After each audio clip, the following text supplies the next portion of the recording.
नमस्कार मित्रों, एक बार फिर आपका हमारे चैनल आरोग्य में स्वागत है। आज हम फिर हमेशा की तरह आयुर्वेदिक औषधि के गुण और दोष आपको बताने जा रहे हैं।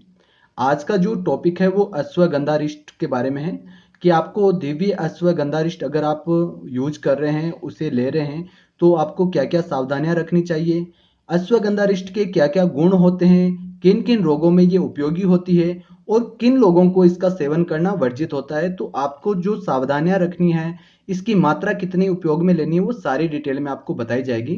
साथ में अश्वगंधारिष्ट के हाल फिलहाल मार्केट में क्या प्राइस है, कैसे आप इसको खरीद सकते हैं ऑनलाइन और लोकल मार्केट से, वो भी आपको डिटेल में बताया जाएगा। तो सबसे पहले आपको बता देते हैं, आज का जो प्रोडक्ट है वह दिव्य अश्वगंधारिष्ट है। पतंजलि का ये प्रोडक्ट है, बहुत ही उपयोगी ये प्रोडक्ट है। आयुर्वेदिक औषधियों में ये अमृत के समान औषधि है अश्वगंधारिष्ट। वैसे तो अश्वगंधा चूर्ण के रूप में, कैप्सूल के रूप में और इस लिक्विड के रूप में तीन तरह से मार्केट में उपलब्ध होती है और बहुत सी कंपनियां अश्वगंधारिष्ट बनाती है। मगर सबसे ट्रस्टफुल अगर कोई कंपनी अश्वगंधारिष्ट मार्केट में उपलब्ध करवाती है तो वो दिव्य अश्वगंधारिष्ट है, जो पतंजलि का प्रोडक्ट है, बाबा रामदेव और आचार्य बालकृष्ण जी का। अब सबसे पहले अश्वगंधारिष्ट के जो गुण है वो हम आपको बता देते हैं।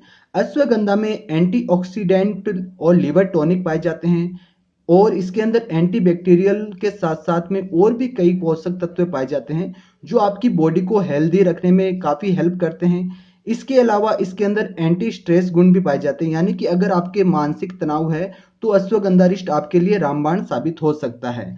अगर आपका वजन कम है तो अश्वगंधारिष्ट का चूर्ण आप घी और दूध में मिलाकर लेते हैं तो आपका वजन बढ़ जाता है। ये अश्वगंधारिष्ट ये लिक्विड के रूप में उपलब्ध है, जो हम आज आपको जिसका रिव्यू दिखाने जा रहे हैं। इसके जो मोस्टली फायदे हैं, किन किन रोगों में ये उपयोगी है, वो आप सुन लीजिए, आपको डिटेल में बताते हैं। अश्वगंधारिष्ट का सबसे मेन उपयोग होता है वो शरीर में ताकत बढ़ाने के लिए होता है। अगर आपको रात्रि में नींद नहीं आती है तो अश्वगंधारिष्ट का अगर आप उपयोग करते हैं तो आपको नींद आने लग जाती है। अगर आपके मिर्गी, डिप्रेशन और मानसिक तनाव की शिकायत है तो अश्वगंधारिष्ट आपके लिए रामबाण साबित हो सकता है। इसके अलावा ये कैंसर जैसे भयंकर रोगों में भी काफी उपयोगी है, क्योंकि ये आपकी जो व्हाइट ब्लड सेल है और रेड ब्लड सेल है उनको बढ़ाता है। कैंसर के अंदर व्हाइट और रेड ब्लड सेल बनने बंद हो जाते हैं, मगर ये उनको बढ़ाता है। अगर आपकी कीमोथेरेपी है तो उसके जो हानिकारक साइड इफेक्ट होते हैं उनको भी ये कम करने में उपयोगी सिद्ध होता है। इम्यून सिस्टम को ये काफी मजबूत करता है, यानी कि अगर आपकी पाचन शक्ति कमजोर है तो अश्वगंधारिष्ट का अगर आप डॉक्टर की सलाह से उपयोग कर रहे हैं तो आपका इम्यून सिस्टम भी मजबूत होगा और पाचन शक्ति भी आपकी मजबूत होगी।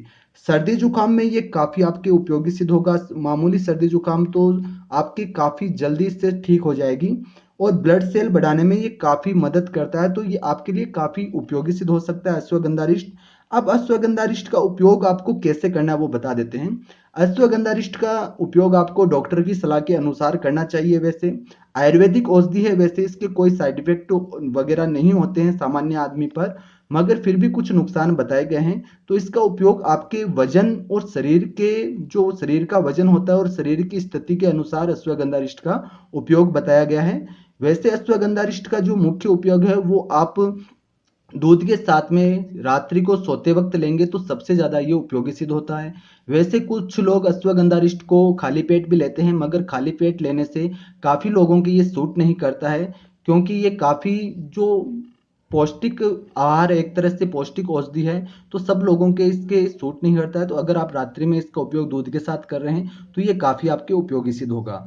अब अश्वगंधारिष्ट के जो मात्रा बताने के बाद में आपको बता देते हैं अश्वगंधारिष्ट की क्या मात्रा है। अश्वगंधा अश्वगंधारिष्ट की 15 से 30 ml तक आपको मात्रा लेनी है। इस मात्रा में आप इसका उपयोग कर सकते हैं। अब इसकी जो सावधानियां हैं, यानी इसके जो नुकसान है, वो आपको डिटेल में बता देते हैं, क्योंकि अगर आप किसी औषधि का उपयोग कर रहे हैं तो आपको उसके नुकसान भी पता होने चाहिए।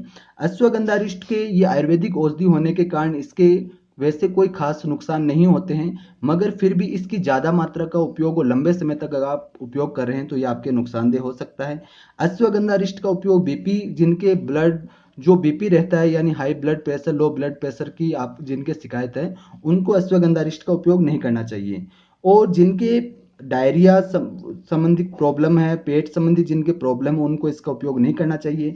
अगर काफ़ी लंबे समय तक आप अश्वगंधारिष्ट का उपयोग करते हैं तो आपको उल्टी, डायरिया, जी मचलाना और बुखार और थकावट जैसी प्रॉब्लम्स हो सकती है। तो इन चीज़ों को आपको ध्यान रखना चाहिए। किसी भी औषधि का उपयोग करने से पहले एक बार आपको उसके संबंधित डॉक्टर से सलाह जरूर लेनी चाहिए। तो आज हमने आपको बताया अश्वगंधा अरिष्ट के उपयोग, फायदे, नुकसान और मात्रा, जिस मात्रा में आपको इसको लेना है वो मात्रा बताई गई। अब अश्वगंधा अरिष्ट का जो रेट है, मार्केट प्राइस है, वो आपको बता देते हैं। ये 450 ml की जो बोतल आपको दिखाई दे रही है, 450 ml की बोतल है, भारत निर्मित है। जो पतंजलि का प्रोडक्ट है वो पूरी तरह भारतीय है। बाबा रामदेव और आचार्य बालकृष्ण जी की कंपनी है पतंजलि। इसकी जो मार्केट प्राइस है वो मात्र 94 यानी कि 94 रुपए है, मात्र 94 रुपए है। और इसकी जो एक्सपायरी डेट है वो भी काफी ज्यादा है, 10 साल एक्सपायरी डेट होती है। यानी कि ये प्रोडक्ट देखिए, ये प्रोडक्ट बना है आपका मार्च 2021 में और फरवरी 2031 तक, यानी कि 21 में बना है और 31 तक इसकी एक्सपायरी है। तो इसको आप आराम से, अगर आपके घर में ये है तो ये आराम से आप इसका उपयोग कर सकते हैं, 10 सालों तक ये खराब नहीं होता है। तो अगर आपको इसको मंगाना है यानी खरीदना है तो आप इसको लोकल, आपके पतंजलि के जो प्रोडक्ट बेचते हैं, लोकल शॉप है पतंजलि के स्टोर, उनसे आप उपलब्ध करो, ले सकते हैं, इनमें उपलब्ध रहती है।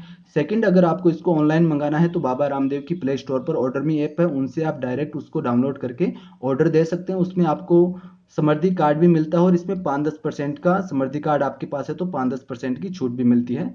तो आई होप आपको ये काफ़ी इसकी पूर्णतः जानकारी प्राप्त हो गई होगी। अश्वगंधा अरिष्ट बहुत ही उपयोगी औषधि है और ये मुख्य रूप से ये नागौर साइड में पाई जाती है, राजस्थान में, और हर देश में अलग अलग तरह से इसकी अलग अलग प्रजातियां पाई जाती है और ये बहुत ही उपयोगी औषधि है।